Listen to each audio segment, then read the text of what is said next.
சமாதானத்தின் தேவன் தாமே உங்கள் அனைவரோடும் கூட இருப்பாராக. இந்த காலவெளியிலே நித்திய வார்த்தை பார்த்து கொண்டிருக்கிற ஒவ்வொரு பிள்ளைகளையும் பிதா குமாரன் பரிசுத்த ஆவி நாமத்தினாலே வாழ்த்தி ஆசீர்வதிக்கிறேன்.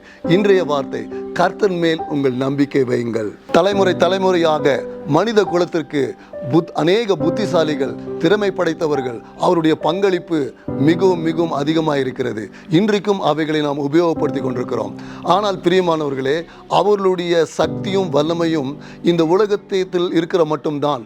ஆனால் மரணத்துக்கு பின்பதாக அவர்களால் எந்த ஒரு காரியத்தையும் செய்ய முடியாது. ஆகவே இந்த காலவேளையிலே சங்கீதக்காரன் தன்னுடைய சங்கீதத்திலே 146:3 இவ்விதமாய் எழுதியிருக்கிறார்: பிரபுக்களையும் ரட்சிக்க திராணி இல்லாத மனுபுத்திரன் நம்பாதேயுங்கள்.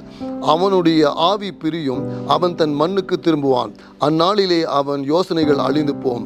யாக்கோபின் தேவனை தன் துணையாய் கொண்டிருந்து தன் தேவனாகிய கர்த்தர் மேல் நம்பிக்கை வைக்கிறவன் பாக்கியவான். இந்த காலவேளையில் பிரியமானவர்களே, இந்த வார்த்தையை கேட்ட நாம் நம்முடைய நம்பிக்கையை நித்திய தேவனாகிய நம்முடைய கர்த்தராகிய இயேசு கிறிஸ்துவின் மேல் நாம் வைப்போம். ஏனென்று சொன்னால், இந்த உலகத்திலும் நமக்கு அவர் பாதுகாப்பையும் எல்லா சம்பூர்ண ஆசீர்வாதங்களும் தருகிறவர்.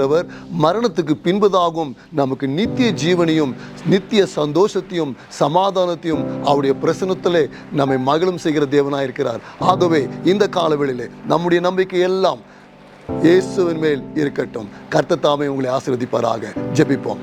அன்பின் தகப்பனே, இந்த நல்ல கால வேளைக்காகவும் உம்முடைய வார்த்தைக்காகவும் உமக்கு நன்றி ஆண்டவரே.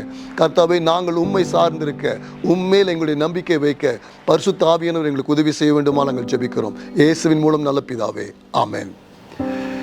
இந்த நிகழ்ச்சியை பார்த்தவங்க ஒவ்வொருவரும் கர்த்தர் ஆசீர்வதிப்பாராக. Shalom. Thank you for watching. We hope you've been blessed by today's eternal word. Don't forget to follow us for more updates and subscribe to our channel to stay tuned with our latest content. Do you have any questions or inquiries? Feel free to reach out to us. Looking for a church here in Bangalore? We welcome you to Eternal Life Fellowship Church. Please visit us during our Sunday services at 8:30 a.m. for English service and 10:30 a.m. for Tamil service. God bless you.